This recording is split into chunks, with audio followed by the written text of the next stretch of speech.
చందమామ కథ. చిట్ట చివరి గది. కర్పూరద్వీప రాజు కొలువులో దూరదర్శి అనే నమ్మకమైన మంత్రి ఉండేవాడు. అతని సహాయంతో రాజు అనేక సంవత్సరాలు చక్కగా రాజ్యం పాలించాడు. ఆయన ఒక రోజున మంత్రిని దగ్గరకు పిలిచి, దూరదర్శి, నాకు కాలం సమీపించింది కనుక రాజ్యభారమంతా నీ చేతుల్లో పెడుతున్నాను. నా ప్రేమకు ఆలవాలమైన చిన్నారి రూపధరుణ్ణి కూడా నీకు అప్పగిస్తున్నాను. ఎలా చూసుకుంటావో అన్నాడు. మళ్ళీ ఒకసారి చెప్తున్నాను, కుర్రవాడిని ఇష్టం వచ్చినట్టల్లా మసల్ని, కానీ తూర్పు వైపున చిట్ట చివరి గదిలో మటుకు ప్రవేశించనియద్దు. ప్రవేశించినట్టయితే తీరని కష్టాలకు లోను కావలసి వస్తుంది అని హెచ్చరిక చేశాడు. తప్పక మీ మాట నెరవేరుస్తానని దూరదర్శి వాగ్దానం చెయ్యగా రాజు నిశ్చింతగా దేహయాత్ర చాలించాడు. రూపధరుడు పెద్దవాడవుతున్న కొద్దీ దూరదర్శి క్రమంగా అతనికి రాజ్యం హస్తగతం చేయసాగాడు. కీలకాలన్నీ విప్పి చెప్పాడు. కోట యావత్తు అప్పగించాడు. కాని తూర్పు వైపున చిట్ట చివరి గది తాళాల మటుకు ఎన్నడూ తీయలేదు. అతడు బిగబట్టిన కొద్దీ రూపధరుడికి ఆ గదే చూడాలని ఆరాటం ఎక్కువ కాజొచ్చింది.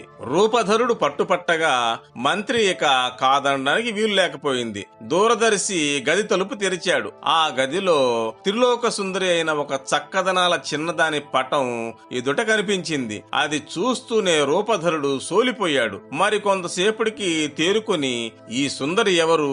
ఇటువంటి కన్య నిజంగా భూలోకమందున్నదా?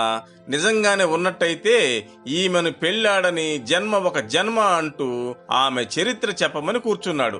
ఇంత జరిగిన తర్వాత ఇక దాచి ప్రయోజనమేమున్నది? ఇందువల్ల చిక్కులు రానున్నవని చెప్పాడు కదా ప్రభువు.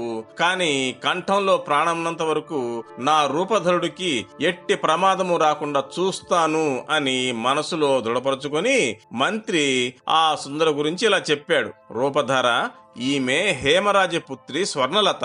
ఈమె నివసించే కోటంతా బంగారమే. కోట లోపల గల సమస్తమైన వస్తు సామాగ్రులు బంగారమే. ఆమెకు బంగారం అంటే ఎంతో ప్రీతి. ఈ విషయంలో తృప్తిపరిస్తే ఆమె నిన్ను వరించవచ్చు అని రహస్యం వెల్లడించాడు. రూపధరుడు ఉప్పొంగిపోయాడు. తక్షణమే ఖజానాలోని బంగారమంతా పైకి తీయించాడు. రాజ్యంలో నిపుణులైన పనివారందరినీ పిలిపించాడు. ఆ బంగారంతో కనీవిని ఎరుగని అపురూపమైన కానుకలు తయారు చేయించాడు. ఓ పెద్ద ఓడ నిండా వాటిని నింపుకొని రాజు మంత్రి వర్తకుల వేషంలో బయలుదేరారు. హేమరాజ్యం చేరుకోగానే దూరదర్శి కొన్ని కానుకలు మచ్చుకు చేత పట్టుకుని రాజపుత్రి మందిరానికి వెళ్ళాడు. ఇవి చూసి ఆమె తన్మయురాలైపోయింది.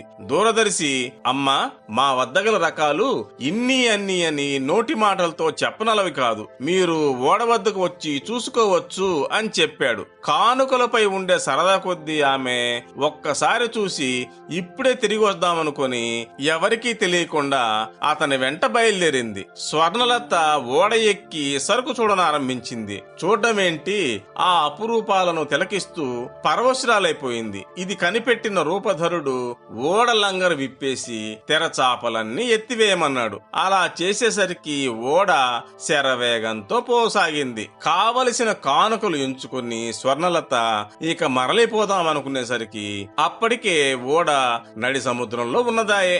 ఆమె ఏం చేయగలదు? పాపం, ఏదో మోసం జరిగిందని పట్టరాని దుఃఖంతో ఓడ నుంచి సముద్రంలోకి ఉరకబోయింది.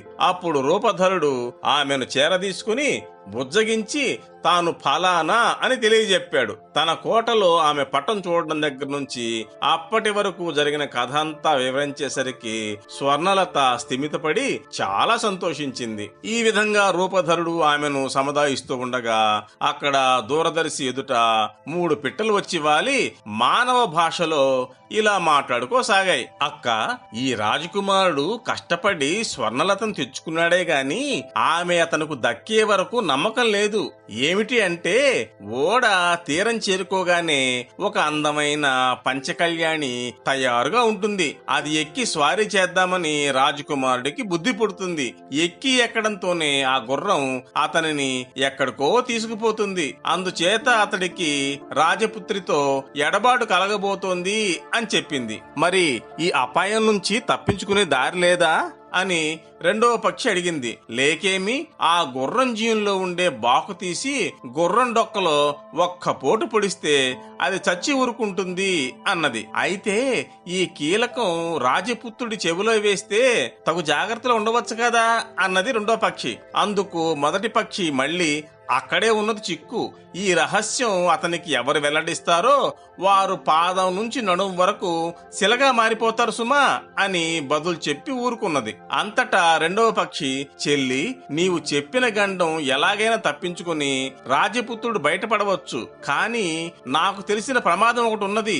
వీరు కోటకి చేరుకోగానే ఒక గదిలో ఆకర్షణీయమైన పట్టుబట్టలు కనపడతాయి. వాటిని ఒంటిపై వేసుకునేసరికల్లా రక్త మాంసాలు హరించిపోయి అస్థిపంజరం మాత్రం మిగులుతుంది అని చెప్పింది. దీనికి విరుగుడు లేదా అని మొదటి పక్షి ప్రశ్నించగా, లేకేమి, దానిని వెంటనే అగ్గిలో పడవేసి బుగ్గి చేసేయాలి. అయితే ఈ రహస్యం వెల్లడించిన వారు నడుము నుంచి గుండె వరకు శిలైపోతారు. కనుక దీనిని రాజపుత్రుడు తెలుసుకుని జాగ్రత్త పడే మార్గం లేదు కదా అని విచారిస్తున్నాను అన్నది. అప్పుడు మూడవ పక్షి, చెల్లెల్లారా, ఏ విధం చేతైనా రూపధరుడు మొదటి 2 ఆపదల నుంచి తప్పించుకోవచ్చు. వీటిని మించి నాకు తెలిసిన మరొక గొప్ప గండం ఒకటున్నది అనేసరికల్లా అది ఏమిటో చెప్పమని తక్కిన పక్షులు వేగిరి పెట్టినాయి. అందుకు మూడవ పక్షి, రూపధరుడికి స్వర్ణలతకు వివాహం జరుగుతుంది. నిండు దర్బారులో పాట కచేరీ జరుగుతూ ఉండగా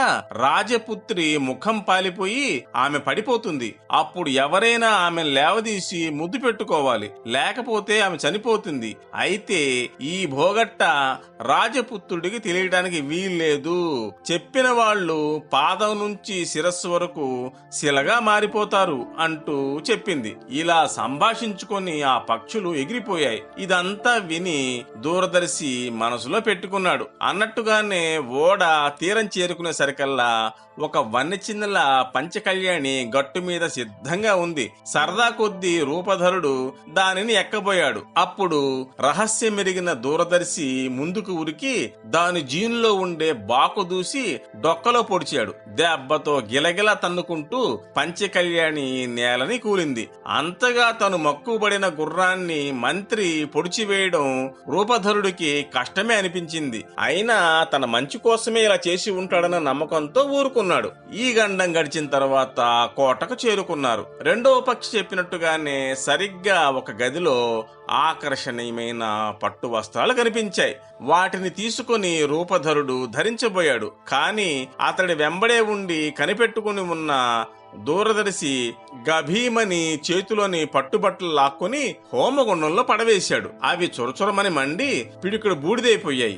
ఈ అపశకునపు పనికి రూపధరుడు చాలా నొచ్చుకున్నాడు. కాని దూరదర్శి మీద నమ్మకంతో ఏమీ అనలేదు. మూడవ పక్షి చెప్పినట్టుగా రూపధరుడికి స్వర్ణలతకు వైభవంగా వివాహం జరిగింది. పెళ్లికి గొప్ప పాట కచేరీ ఏర్పాటు చేశారు. దర్బారులో అందరి దృష్టి కచేరీ వైపు ఉన్నది. కాని దూరదర్శి దృష్టి మటుకు రాజపుత్రి పైనే ఉన్నది. కచేరీ జరుగుతూ ఉండగా స్వర్ణలత ఆకస్మికంగా పడిపోయింది. ఆమె ముఖం పాలిపోవడం ఒక్క దూరదర్శికే తెలుసు. అతను వెంటనే ఆమె లేవదీసి ముద్దు పెట్టుకున్నాడు. ఆమెకు తిరిగి ఊపిరొచ్చింది. ఈ విడ్డూరం రూపధరుడికి దుస్సహమైంది. మారు ఆలోచన లేకుండా దూరదర్శిని ఉరి తీయమని ఆజ్ఞాపించాడు. ఉరి తీసే ముందు దూరదర్శి పక్షులు చెప్పిన బయనాలన్నీ వెల్లడించాడు. చివరి మాట చెప్పడం పూర్తయ్యేసరికల్లా అతడు నిల్చున్న పాటుగా శిలా విగ్రహంగా మారిపోయాడు. ఇటువంటి మంత్రిని పోగొట్టుకున్నందుకు రూపధరుడి దుఃఖానికి అంతు లేకపోయింది.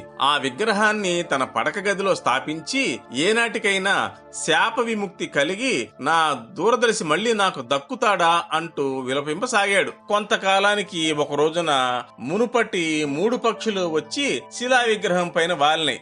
వాటిలో అవి మానవ భాషలో ఇలా చెప్పుకున్నాయి: నిజమైన అభిమానమే ఉంటే రాజు తనకు ప్రియమైన వస్తువును అర్పించగలిగితే మంత్రి బతుకుతాడు అన్నది మొదటి పక్షి. ఆ వస్తువేమిటి అని రెండవ పక్షి అడిగేసరికి కొడుకును బలి ఇచ్చి ఆ రక్తం విగ్రహానికి అభిషేకించాలి అన్నది మొదటి పక్షి. ఇదంతా విన్న రూపధరుడు దగ్గరలోనే ఆటలాడుకుంటున్న తన ఒక్కగానొక్క కొడుకును విగ్రహం దగ్గరకు తీసుకొచ్చి కత్తి దూశాడు. అతడు ఖడ్గంతో వేటు వేయబోయేసరికల్లా ఎవరో అతని చేతిని పట్టుకున్నట్టు అనిపించింది. తలెత్తి చూడగా పక్షులు 3 లేవు. వాటి స్థానంలోనే త్రిమూర్తులు నిలబడి ఉన్నారు. మరుక్షణంలో వారు అదృశ్యమయ్యారు. మామూలు రూపంలో మంత్రి దూరదర్శే రూపధరుడి చేయి పట్టుకుని ఉన్నాడు.